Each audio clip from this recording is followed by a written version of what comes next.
विकसित हो रहे एआई सिस्टम या यूं कहें कि टेक्नोलॉजी के नए नए आविष्कारों का हमारी जिंदगी पर फ्यूचर में क्या बुरा असर हो सकता है, इसी का एक छोटा सा नमूना हमें आज की मूवी में देखने को मिलता है। मूवी में हम देखते हैं कि इंसान टेक्नोलॉजी में बहुत आगे बढ़ चुके हैं और सभी काम मशीनों द्वारा किए जा रहे हैं। मगर इस दुनिया में कुछ ऐसे भी लोग हैं जो यह समझते हैं कि एआई या टेक्नोलॉजी के द्वारा इंसानों की नौकरियां खत्म हो रही है। मूवी में हमारा मेन कैरेक्टर जिसका नाम ग्रे है वह भी इसी तरह की सोच रखता है और पुरानी कारों को रिपेयर करने का काम करता है। मूवी की शुरुआत में वह अपने गैराज से अपने रेगुलर कस्टमर की कार को ठीक करके बाहर आता है। तभी उसकी वाइफ अपनी कार से काम से वापस आती है। उसकी वाइफ का नाम आशा है जो एक बहुत बड़ी टेक कंपनी में काम करती है और आशा की कार बहुत ही एडवांस हाईटेक फीचर से भरपूर है। ग्रे अपनी वाइफ से बहुत प्यार करता है। अब दोनों अपने घर के अंदर आते हैं। उनके घर में भी एआई जैसे बहुत ही हाईटेक सिस्टम और मशीनें लगे हुए हैं जो उनकी जरूरत की हर चीज का ध्यान रखती हैं। ग्रे अपनी वाइफ से बोलता है कि मुझे आज अपने एक रेगुलर कस्टमर को कार डिलीवर करने जाना है, तुम भी मेरे साथ चलो। कार डिलीवर करने के बाद हम तुम्हारी हाईटेक कार में वापस आ जाएंगे। इसके बाद ग्रे और उसकी वाइफ डिलीवरी वाली कार में जाते हैं और उनकी हाईटेक कार ऑटो मोड पर उनके पीछे पीछे आ रही होती है। डिलीवरी वाले के घर पर पहुंचकर ग्रे अपनी वाइफ को अपने रेगुलर कस्टमर एरन से मिलाता है। आशा उस आदमी को पहचान लेती है और उससे मिलकर बहुत खुश होती है क्योंकि वो आदमी एक बहुत ही बड़ी एआई जैसे सॉफ्टवेयर बनाने वाली कंपनी में काम करता है और आशा भी एआई से चलने वाले रोबोट बनाने वाली कंपनी में काम करती है। तभी एरन इन्हें एक छोटी मगर बहुत एडवांस हाईटेक एआई चिप दिखाता है और बोलता है ये चिप हमारा भविष्य है। यह एआई चिप सोच सकती है, अपने आप डिसीजन ले सकती है और वो सब कुछ कर सकती है जो हम सोच भी नहीं सकते। ग्रे मशीनों से नफरत करता है इसलिए वह टोन मारते हुए बोलता है कि ये इंसानों के जैसे बच्चे तो पैदा नहीं कर सकती। इतनी बातें करने के बाद ग्रे और उसकी पत्नी हाईटेक कार से घर वापस आने लगते हैं।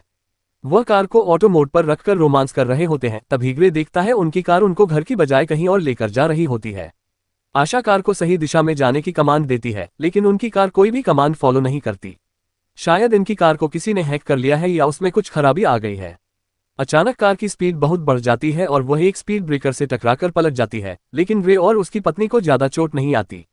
तभी उनके सामने एक कार आकर रुकती है। उस कार में से 4 आदमी निकलते हैं और ग्रे और उसकी पत्नी को वह कार से बाहर खींचकर पकड़ लेते हैं। उनके ऊपर वहां पर पुलिस के ड्रोन कैमरा भी उड़ रहे होते हैं जो उनके चेहरों को पहचानने की कोशिश कर रहे होते हैं। तभी चारों में से एक आदमी ग्रे और उसकी वाइफ पर पिस्तौल तान लेता है। ग्रे उनसे कहता है तुम सारे पैसे ले जाओ, मुझे और मेरी वाइफ को छोड़ दो। वह ग्रे की एक नहीं मानते, उसके सामने ही उसकी वाइफ को मार देते हैं। फिर वह गोली मारकर ग्रे की रीढ़ की हड्डी को तोड़ देते हैं और वहां से चले जाते हैं। ग्रे अपनी आंखों के सामने ही अपनी बीवी को मरते हुए देखता है क्योंकि रीढ़ की हड्डी टूटने की वजह से वह हिल नहीं पा रहा था और अपनी पत्नी को बचाने के लिए कुछ भी नहीं कर पाता। मूवी में आगे हम देखते हैं कि ग्रे जिंदा तो बच गया है लेकिन रीढ़ की हड्डी टूटने की वजह से वो अब चलने फिरने से असमर्थ है। अब वह अपने आप कुछ भी नहीं कर सकता। ग्रे को कहीं जाने के लिए अब एक एआई से चलने वाली एडवांस व्हीलचेयर का सहारा लेना पड़ रहा है। वह अब अपने दिन भर के बाकी काम करने के लिए पूरी तरह रोबोटिक्स हाथों और मशीनों पर डिपेंड है। ग्रे जिसे मशीन बिल्कुल पसंद नहीं, अब उसे सारी जिंदगी मशीनों के सहारे ही जीना होगा। अपनी वाइफ की मौत से ग्रे पूरी तरह से बिखर चुका है। ग्रे के न चाहते हुए भी उसका ख्याल उसकी मां को रखना पड़ रहा है। इस कारण ग्रे बहुत उदास हो जाता है और रोने लगता है। अगले दिन ग्रे अपनी मोम के साथ अपनी वाइफ के कत्ल की इन्वेस्टिगेशन रिपोर्ट जानने के लिए पुलिस से मिलने जाता है। इस केस की इन्वेस्टिगेशन करने वाली डिटेक्टिव जिसका नाम कॉटेज है उन्हें बताती है कि हम कातिलों को ढूंढने की कोशिश कर रहे हैं पर अभी तक कोई भी सबूत हमारे हाथ नहीं लगा है। हर बार की तरह इस बार भी यही जवाब सुनकर ग्रे गुस्सा हो जाता है और बोलता है कि जो पुलिस ड्रोन हमारे ऊपर उड़ रहे थे फिर वो किस लिए उड़ाए जाते हैं। तब डिटेक्टिव कॉटेज बोलती है जिस तरह आप सोच रहे हैं ये ड्रोन उस तरह काम नहीं करते। इससे दुखी होकर ग्रे वापस घर आ जाता है। ग्रे अब बहुत फ्रस्ट्रेट और दुखी हो चुका है इसलिए वह आत्महत्या करने की सोचता है। वह रेबो मशीन से बहुत सारी मेडिसिन का ओवरडोज ले लेता है लेकिन ग्रे के घर में लगा एआई एम्बुलेंस को कॉल कर देता है जिस कारण ग्रे की जान बच जाती है। हॉस्पिटल में दाखिल ग्रे को एरोनकीन मिलने के लिए आता है। वह ग्रे से बोलता है मैं तुम्हें पहले की तरह बिल्कुल ठीक कर सकता हूँ। क्या तुम्हें याद है मैंने तुम्हें एक एआई चिप दिखाई थी, उस चिप का नाम सटेम है। अगर सटेम को तुम्हारी बॉडी में लगा दिया जाए तो सटेम बॉडी के सिग्नल्स को ब्रेन तक भेजने वाली नस से जुड़ जाएगा। इससे न सिर्फ तुम्हारी बॉडी फिर से काम करना शुरू कर देगी बल्कि तुम बहुत ताकतवर भी हो जाओगे। लेकिन ग्रे अपनी वाइफ के बगैर जीना नहीं चाहता इसलिए वह मना कर देता है। यहाँ हमें ये पता चलता है दरअसल एरोन ग्रे के पास अपने मकसद से ही आया होता है। वह अपनी इन्वेंशन उस चिप को किसी की बॉडी में इंजेक्ट करना चाहता होता है ताकि उसके नतीजे जान सके। उस चिप को किसी इंसान के अंदर डालने की सरकार इजाजत नहीं दे रही होती। वह ग्रे जैसे जरूरतमंद आदमी को ही ढूंढ रहा था। अब एरोन ग्रे को ये कहकर इमोशनल कर देता है कि अगर तुम्हारी वाइफ यहाँ होती तो वह क्या चाहती। इस कारण ग्रे उस चिप को अपने अंदर इंजेक्ट करवाने को मान जाता है। मूवी के अगले सीन में हम देखते हैं कि एरोन के घर पर एक ऑपरेशन के जरिए एआई चिप को ग्रे की रीढ़ की हड्डी में इंजेक्ट कर दिया जाता है। ग्रे की रिकवरी के कुछ दिन बाद एरोन के सामने डॉक्टर उसके हाथ पैर हिलाकर चेक करते हैं कि चिप काम कर भी रही है या नहीं।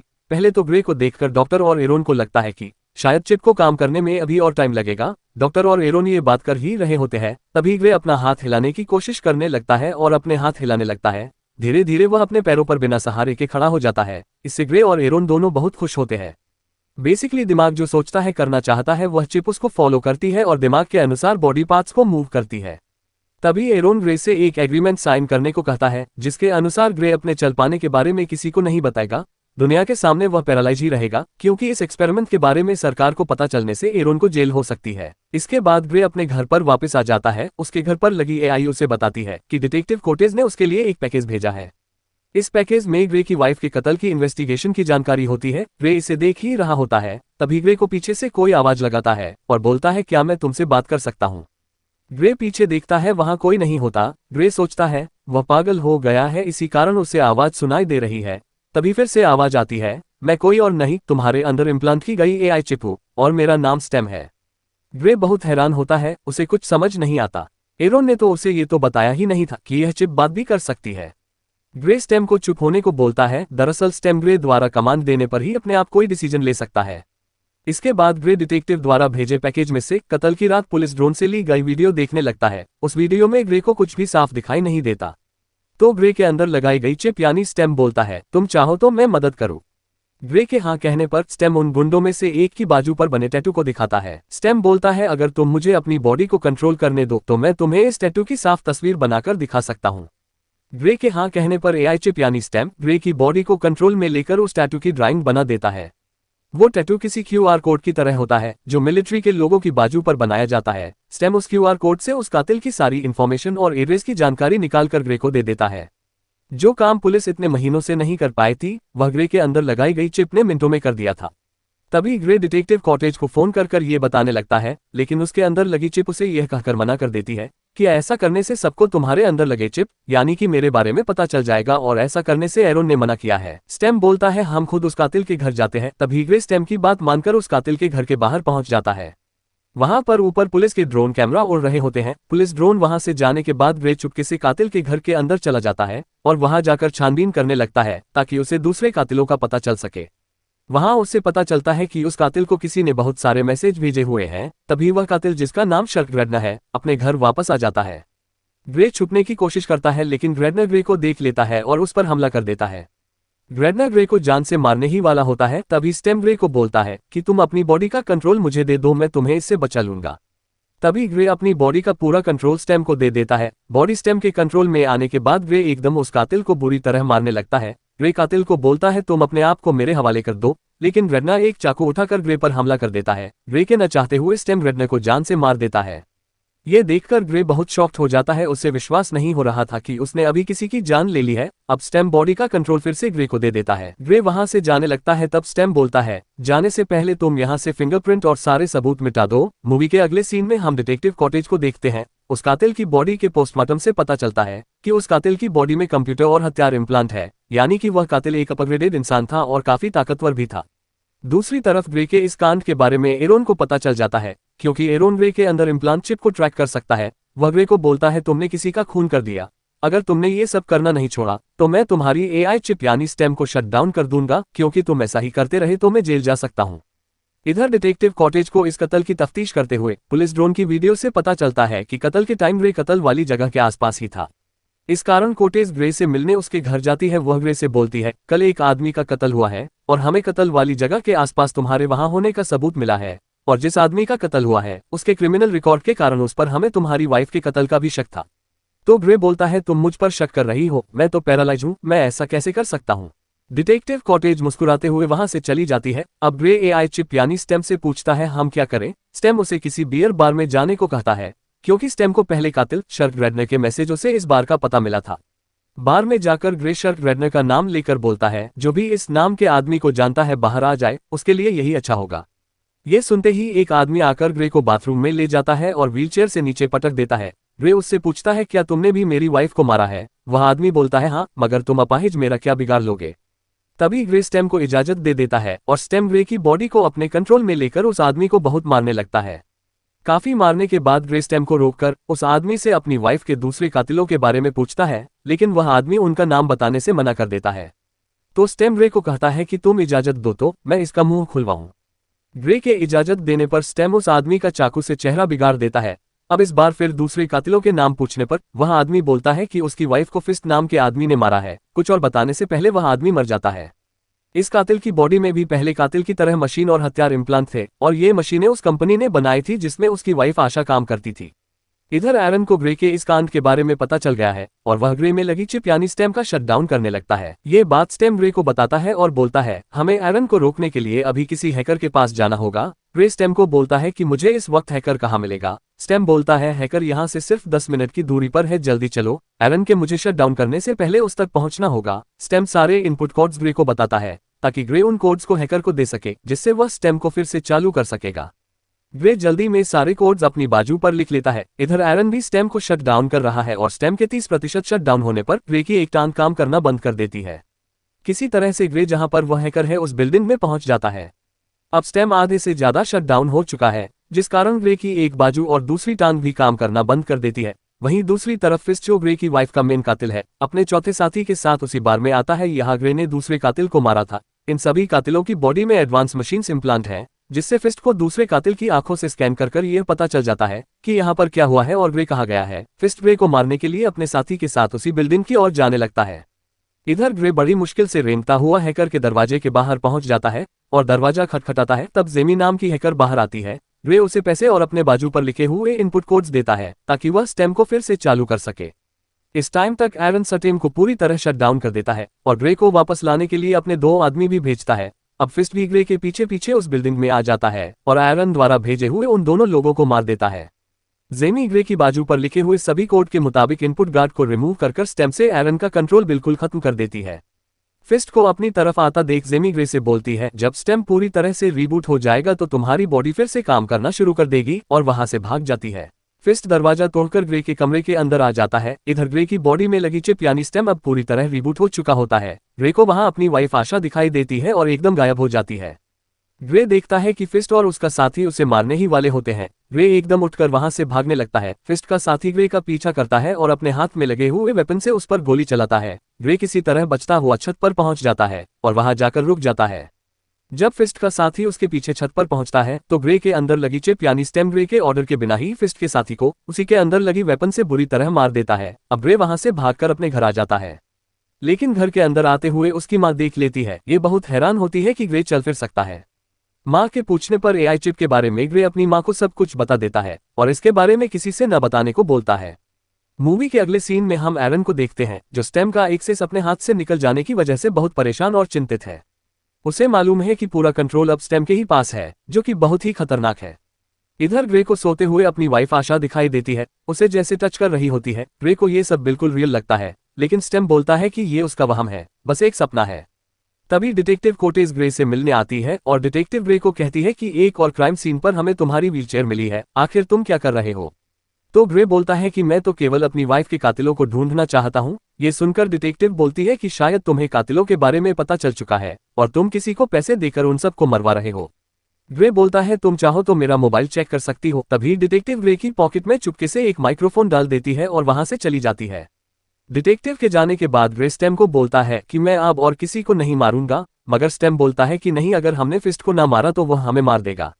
ग्रे फिस्ट को मारने से मना कर देता है। इससे स्टेम अपने आप को ऑफ कर लेता है। अब ग्रे फिर से पैरालाइज हो जाता है। दरअसल हैकर के पास जाते हुए जो कोड स्टेम ने ग्रे को बताए थे उसके मुताबिक एआई चिप यानी स्टेम से इनपुट गार्ड रिमूव हो गया था और इनपुट गार्ड ना होने से स्टेम को पूरा कंट्रोल मिल गया था। अब स्टेम को किसी भी कमांड की जरूरत नहीं है और ग्रे के ऑर्डर के बगैर ही सब कुछ कर सकता है, और अब ग्रे की बॉडी भी उसके कंट्रोल में थी। अब स्टेम फिस्ट की लोकेशन ट्रेस करके ग्रे की बॉडी को अपने कंट्रोल में लेकर उसे मारने को निकल पड़ता है। डिटेक्टिव भी माइक्रोफोन से सारी बातें सुन रही थी। वह ग्रे का पीछा करने लगती है। रास्ते में ग्रे को अपने जेब में रखा माइक्रोफोन मिल जाता है और स्टेम को पता चल जाता है कि डिटेक्टिव उनके पीछे आ रही है।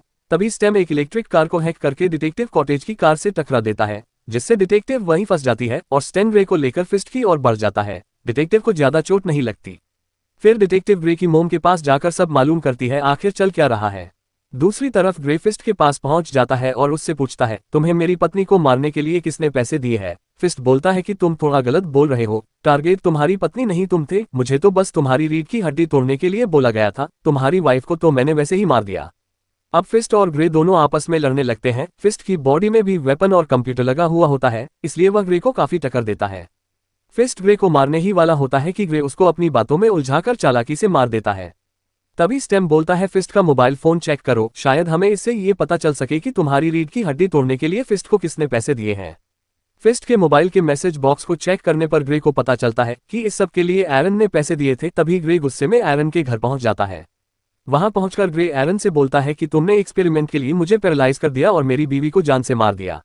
ग्रे एरन को मारने ही लगता है और तभी वहां डिटेक्टिव कोटेज आ जाती है। डिटेक्टिव ग्रे को सरेंडर करने को बोलती है और हथकड़ी लगाने लगती है, लेकिन तभी स्टेम ग्रे के ना चाहते हुए भी डिटेक्टिव पर हमला कर देता है और डिटेक्टिव को मारने लगता है। ग्रे स्टेम को रोकने की बहुत कोशिश करता है, मगर स्टेम पर अब उसका कोई कंट्रोल नहीं है। ग्रे डिटेक्टिव को बोलता है कि मुझे ट्रेजर से झटका दो, और जब डिटेक्टिव ग्रे को ट्रेजर से झटका देती है तो इसकी वजह से स्टेम ठीक से काम नहीं कर पाता और ग्रे पैरालाइज हो जाता है। यहीं पर हमें मूवी की सारी कहानी समझ में आती है। एरोन ग्रे से बोलता है कि इन सब के पीछे मेरा कोई हाथ नहीं है, ये सब इस चिप यानी स्टेम ने किया है। जब मैंने तुम्हें स्टेम यानी इस एआई चिप के बारे में पहली बार बताया था तो इस चिप ने तुम्हें चुना था, इसी ने तुम्हारी वाइफ की कार को हैक कर उसका एक्सीडेंट करवाया, क्योंकि स्टेम इंसानों की तरह बनना और इंसानों की तरह जीना चाहता है। तुमसे पहले स्टेम मुझसे बात किया करता था, मैंने ये सब स्टेम के कहने पर ही किया। एरन बोलता है, हॉस्पिटल में भी मैं जब तुमसे मिलने आया था मैंने वहां जो कुछ भी तुमसे कहा स्टेम के कहने पर ही कहा। तुम्हारे जरिए स्टेम अब इंसान बन चुका है, इसलिए अब यह मुझे मारना चाहता है क्योंकि मैं इसकी तरह का एक और चिप यानी स्टेम बना सकता हूं, लेकिन स्टेम नहीं चाहता इसके जैसा कोई और हो।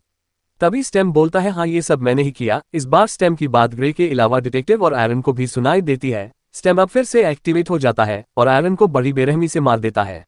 अब स्टेम डिटेक्टिव को भी गोली मारने की कोशिश करता है और ग्रे स्टेम को रोकता है और खुद को ही गोली मार लेता है। अब ग्रे हॉस्पिटल में उठता है जहां वह स्टेम को आवाज लगाता है, क्या तुम मुझे सुन सकते हो? मगर अब स्टेम उसके अंदर नहीं होता है।